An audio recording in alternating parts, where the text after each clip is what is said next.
Morning students. तो सभी कैसे हैं बेटा? तो स्वागत है आपका अपने यूट्यूब चैनल हिंदी गुरु में।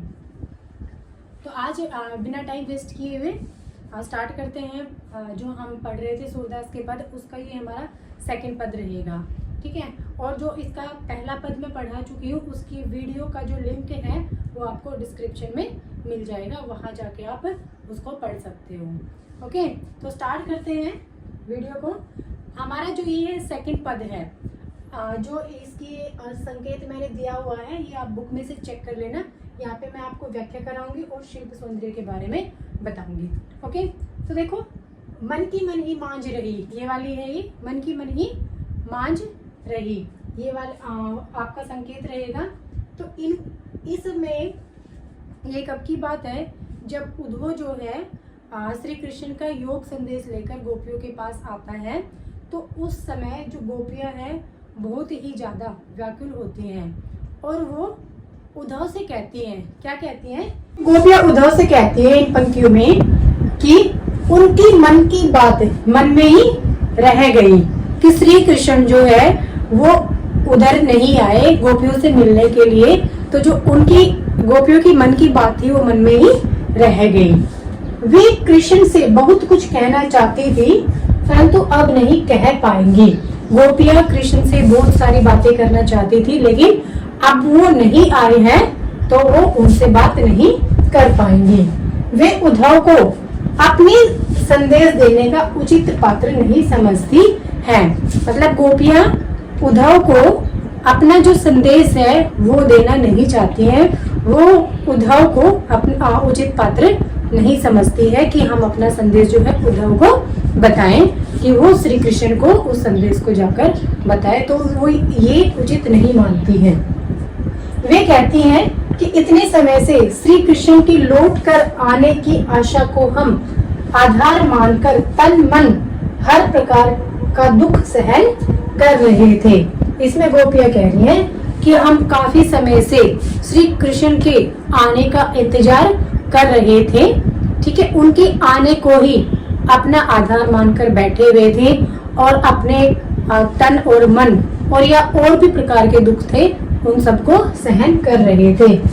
परंतु श्री कृष्ण ने हमारे लिए योग का संदेश भेजकर हमें और भी दुखी कर दिया है।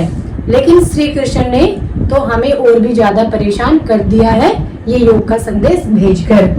हम विरह मीन्स दुख, विरह होता है दुख, दुख की आग में और भी जलने लगी है, ठीक है। कि हम पहले ही दुखी थे और अब ये योग का संदेश सुनकर हम और भी ज्यादा दुखी होने लगी हैं। जहां हम अपनी रक्षा की गुहार मीन्स पुकारते हैं, पुकार लगाते, वही आज हमारे दुख का कारण है। कि श्री कृष्ण से ही हमें क्या है, हम श्री कृष्ण से ही रक्षा की पुकार लगाते हैं या लगाते थे, लेकिन उन्होंने ही क्या किया है, हमें जो है वो दुख का कारण हमारे लिए बन गए हैं, क्योंकि उन्होंने हमारे लिए योग का संदेश भेज दिया है, ठीक है। हमारी आशा का एक ही तिनका था, वो भी डूब गया है, ठीक है। वो कहते हैं कि हमारी आशा का एक तिनका था वो भी डूब गया है। अच्छा, ये लाइन रह गई, यहाँ से देखो। वो कहते हैं कि हे उद्धव अब हम धैर्य कैसे रखें, कि श्री कृष्ण ने जो योग का संदेश भेज दिया है उसको सुनकर हम धैर्य क्यों रखें और कैसे रखें, क्योंकि हमारे पास उनका ही एक सहारा था, ठीक है। हमारी आशा का एक वो ही तिनका था और वो भी डूब गया है। अब हमें किसी भी प्रकार की कोई आशा नहीं है। श्री कृष्ण ने हमारे साथ छल किया है, ठीक है। श्री कृष्ण ने हमारे साथ छल किया है और हमारी मर्यादा का उल्लंघन किया है। छल कैसे किया है, कि वो आने वाले थे, स्वयं आने वाले थे, लेकिन उन्होंने खुद ने आकर हमारे लिए योग का संदेश भेज दिया है और हमारी मर्यादा का उल्लंघन किया है। उन्हें ऐसा नहीं करना चाहिए था। तो ये तो हो गई आपकी व्याख्या सेकंड पद की। अब जो है इसका शिल्प सौंदर्य वो बताऊंगी।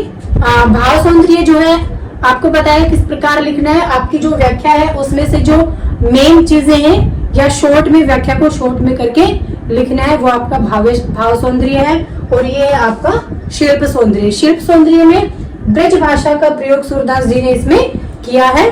सेकंड है मन की मन मांझ रही, ठीक है।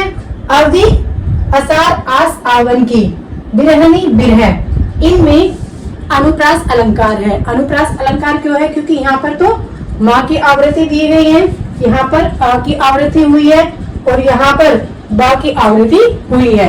आवृत्ति का मतलब होता है कि एक वर्ण का रिपीट होना, ठीक है। तो इस वजह से इसमें अनुप्रास अलंकार का प्रयोग है। और पुनि पुनि, जब आप ये पद पढ़ोगे तो इसमें एक शब्द आया हुआ है पुनि पुनि, तो वहां पर पुनरुक्ति प्रकाश अलंकार है।